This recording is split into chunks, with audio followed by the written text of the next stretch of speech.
warahmatullahi wabarakatuh. Halo dan sana kasadonya. Halo. Perkenalkan, nama saya Muza Paramita Ramadhani. Selamat datang di podcast juga Sebentar. Iya, hari ini kita kedatangan tamu yang sangat istimewa loh dari kampus Universitas Negeri Padang.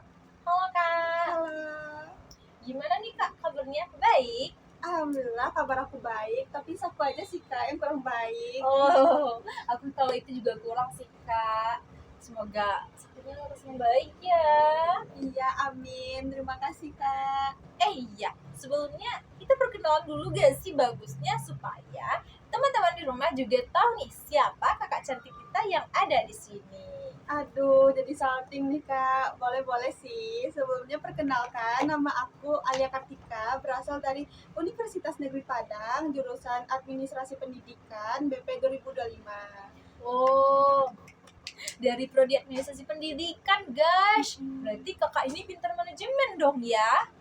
Insya Allah. Oh, keren-keren. Kalau Moza gimana nih kabarnya? Oh, baik banget sih kak. Cuman agak stres dikit sih. Gak apa-apa. Santai, kita nikmati kan. Iya, gimana nih kak? Perkuliahannya lancar? Sejauh ini masih lancar sih Kak, tapi ya mau gimana ya, tetap stres, apalagi tugas numpuk dan bikin pusing sih Kak. Iya sih, bener-bener banget. Apalagi maba kan, pasti awalan banget. Iya bener banget. Tapi mau gimana lagi kan, demi gelar sarjana dan masa depan yang cerah. Iya sih kak, bener-bener banget. Tapi jangan sampai berhenti di tengah jalan ya kak. Stres, pusing, ini itu. Ada cowok kayak dateng ngajak nikah, langsung gas. Jangan ya. Jangan dong, tapi iya sih Kak. Aku kalau ada apa-apa pendem sendiri, nggak mau cerita ke keluarga, ke teman, apalagi tugas numpuk, tambah juga problem keluarga, belum juga problem masalah dengan teman. Itu sih Kak yang bikin aku pusing. Iya sih, gak apa-apa. Semangat terus ya belajarnya demi keluarga, masa depan dan juga calon suaminya. Iya, ngomong-ngomong mengenai pendam masalah, jangan dong kak. Nanti kakaknya bisa stres beneran lagi. Nanti kemungkinan besar komunikasi kakak juga terhambat tuh. Nantinya akan menyulitkan kakak juga di masa perkuliahan nanti. Ya, kata hambatan dalam komunikasi itu menjadi topik pembahasan yang menarik yang akan kita bahas pada hari ini. Oke, kali ini kita akan berbincang-bincang hangat nih guys dengan kakak cantik yang ada di sini. Kali ini kita akan membahas tentang prinsip-prinsip dan hambatan dalam suatu komunikasi. Nah, sebelum lanjut ke pembahasan, aku mau jelasin sedikit dulu nih guys, apa yang dimaksud dengan komunikasi tersebut. Nah, kalau menurut aku komunikasi tersebut adalah ide pikiran atau seseorang menyampaikan suatu informasi kepada orang lain, yang mana seseorang yang menyampaikan informasi tersebut disebut dengan komunikator dan orang yang menerima informasi tersebut disebut dengan komunikan. Nah, selanjutnya kita mau bertanya nih sama kakak cantik yang ada di sini dari Prodi Administrasi Pendidikan. Menurut kakak apa sih kak yang dimaksud dengan komunikasi tersebut? Menurut aku, komunikasi bukan hanya tentang berbicara, tetapi tentang memahami, mendengarkan, dan menciptakan suatu perubahan. Komunikasi bukan hanya tentang berbicara secara verbal, tapi secara setitik bagian yang ingin kita sampaikan, baik itu dengan gerakan, kedipan mata, ekspresi wajah, itu semua termasuk ke dalam komunikasi. Nah, itu menurut kakak ya kak.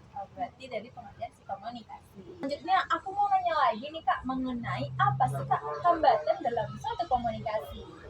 Nah, menurut aku, hambatan dalam komunikasi adalah segala sesuatu yang mengganggu atau menghalangi proses penyampaian pesan, sehingga tidak tersampaikan secara efektif. Nah, ada beberapa nih gangguan atau hambatan yang ada dalam komunikasi. Yang pertama, hambatan teknis. Yang kedua, hambatan bahasa. Selanjutnya, hambatan psikologis, hambatan budaya, hambatan fisik, dan hambatan organisasi. Menurut aku itu sih Kak, hambatan yang ada di dalam komunikasi. Oh, jadi gitu ya, Kak. Hambatan-hambatan dalam komunikasi itu segala sesuatu yang menghambat atau yang menghalangi segala proses penyampaian informasi. Nah, selanjutnya aku juga mau tanya nih, Kak, mengenai apa saja sih, Kak, prinsip-prinsip dalam komunikasi tersebut?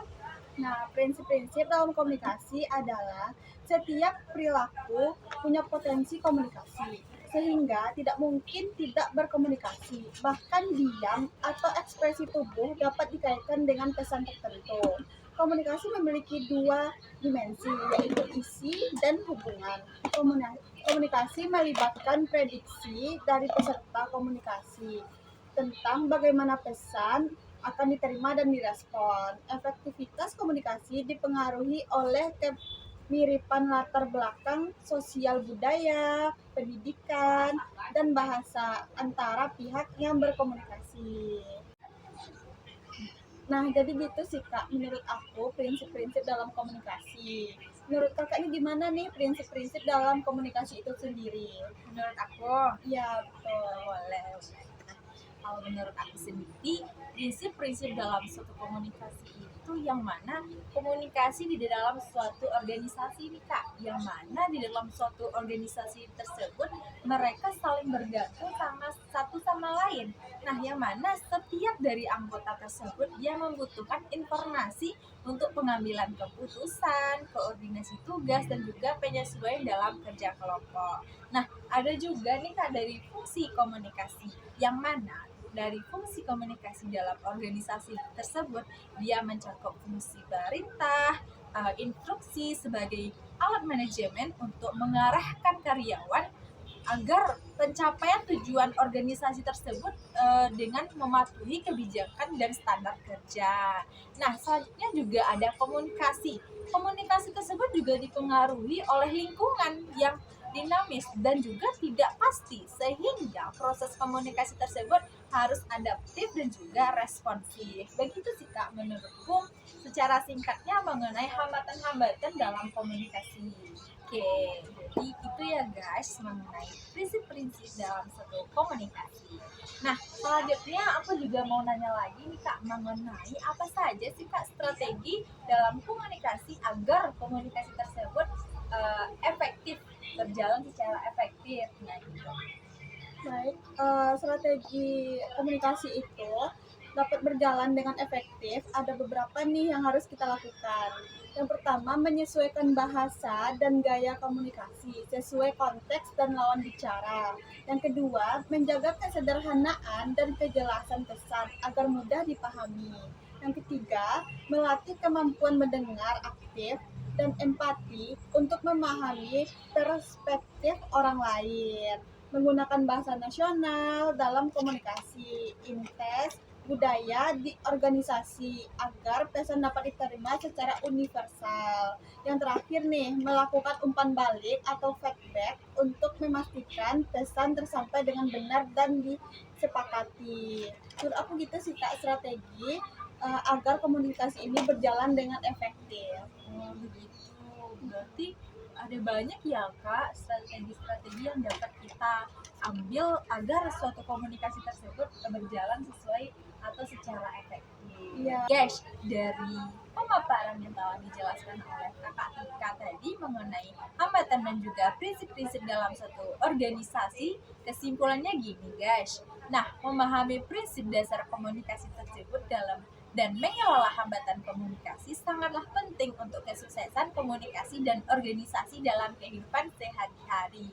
Yang mana komunikasi yang efektif tersebut dapat membantu membangun hubungan yang harmonis dan juga mengurangi konflik dan meningkatkan produktivitas serta pencapaian tujuan bersama dalam organisasi maupun personal.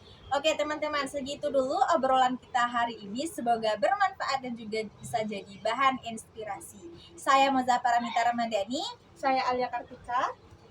Kami pamit undur diri. Assalamualaikum warahmatullahi wabarakatuh. Bye-bye.